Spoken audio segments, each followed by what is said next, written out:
समंदरी हयात में ऐसी बहुत सारी इकसाम हैं जिन्हें पहले गंद मछली में शामिल करके कौड़ियों के दाम फ़रोख्त किया जाता था, लेकिन बैरून मुल्क एक्सपोर्ट के बाद इन्हें एक ख़ास अहमियत दी जाती है।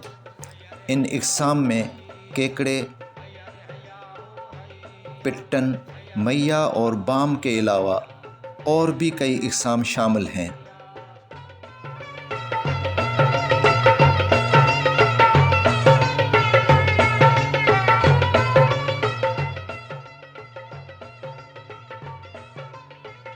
बाम के शिकार के लिए कुंडियों यानी हुक लाइन का इस्तेमाल किया जाता है।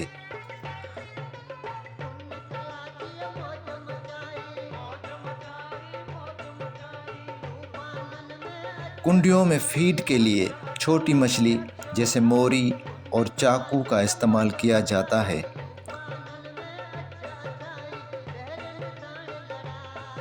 जिनके शिकार के लिए अलहदा जाल होता है जिसके ज़रिए फीड का शिकार किया जाता है। इस फीड छोटी मछली को कुंडियों के हुक में एक ख़ास तरीके से लगाकर तरतीब से रखा जाता है।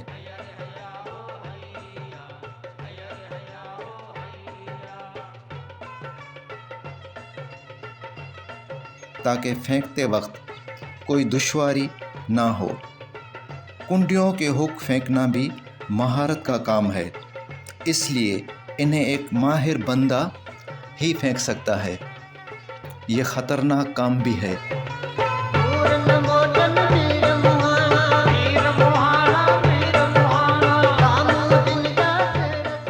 तेज़ी से चलती हुई कश्ती में हुक के हाथ में लग जाने का ख़तरा भी होता है।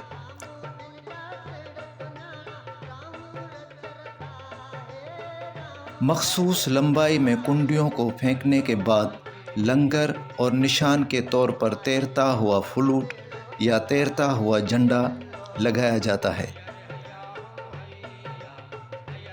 और फिर मखसूस वक्त के बाद कुंडियों को खींचा जाता है।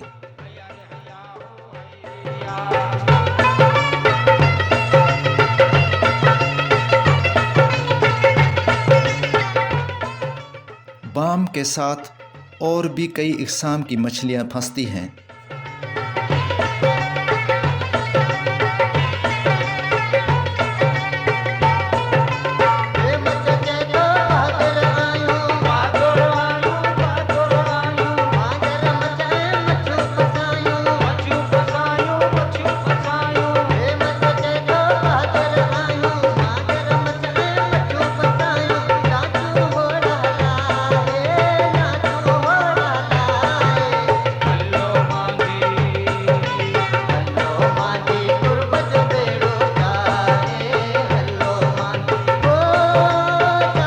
बाम को इन तमाम मछलियों से अलग करके एक मखसूस जगह पर रख दिया जाता है।